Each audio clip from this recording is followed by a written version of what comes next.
Je sors d'un rendez-vous avec une femme qui m'a expliqué qu'elle avait été voir quelqu'un qui lui avait fait une activation puissante, énergétique ou je ne sais trop quoi, et avec laquelle elle s'est retrouvée perchée pendant plus de 2 semaines, d'accord, avec des problèmes à revenir dans son corps, mais surtout avec des peurs parce qu'elle était déconnectée de son corps, déconnectée de son âme, et puis qu'elle était balancée dans le monde invisible, le troisième œil totalement ouvert, et donc forcément, il y a des peurs, forcément ça crée des mini-traumas, et ça, c'est pas normal. Et j'entends trop de femmes raconter ça, et j'ai moi-même trop de clientes qui viennent à moi en ayant peur de travailler sur elles parce qu'elles ont eu ce genre de mauvaise expérience. Parce qu'elles ont eu ce genre d'expérience qui les font flipper par rapport au monde invisible, par rapport à travailler sur elles, etc. Et ce qui est normal après une expérience comme ça.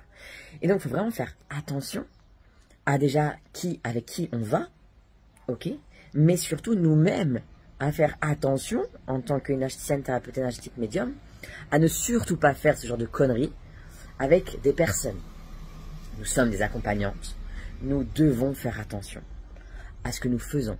Et pour ça, c'est d'abord, en premier lieu, aller travailler sur nous, aller travailler nous-mêmes sur nos blocages, aller travailler nous-mêmes sur nos peurs, aller travailler nous-mêmes sur notre ego.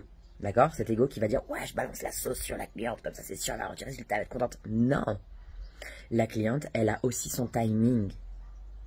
Et donc, plutôt que d'ouvrir d'un coup, genre, que ça fasse une explosion et qu'elle se retrouve totalement perchouille et qu'elle ait du mal à redescendre et que ça, vraiment, ça crée des dommages énormes dans sa vie, il vaut plutôt mieux l'aider à ouvrir petit à petit son troisième œil à son rythme, évidemment.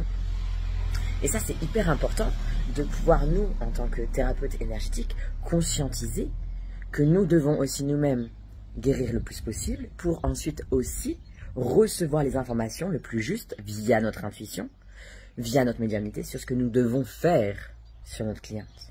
D'accord? Et c'est pour ça d'ailleurs que je suis contre pouvoir simplement appliquer des protocoles à la lettre sans écouter ce que notre intuition nous dit. Les protocoles sont bien, évidemment, j'en donne l'information. Mais les protocoles sont là aussi pour être adaptés, pour écouter qu'est-ce qui convient le mieux à ma cliente.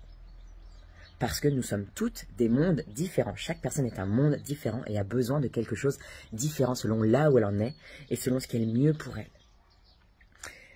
Et donc ce message est vraiment là pour, ok, nous qui sommes accompagnantes, nous devons d'abord travailler sur nous. Nous devons vraiment être justes, être alignés. Et pour nous aussi qui sommes plus en tant que clientes, nous devons vraiment faire attention avec qui nous allons. Si nous voyons que la dame, elle est dans son ego, ou elle est, ouais, t'inquiète, moi je vais t'envoyer la sauce. Bon, elle dit pas ça comme ça, évidemment.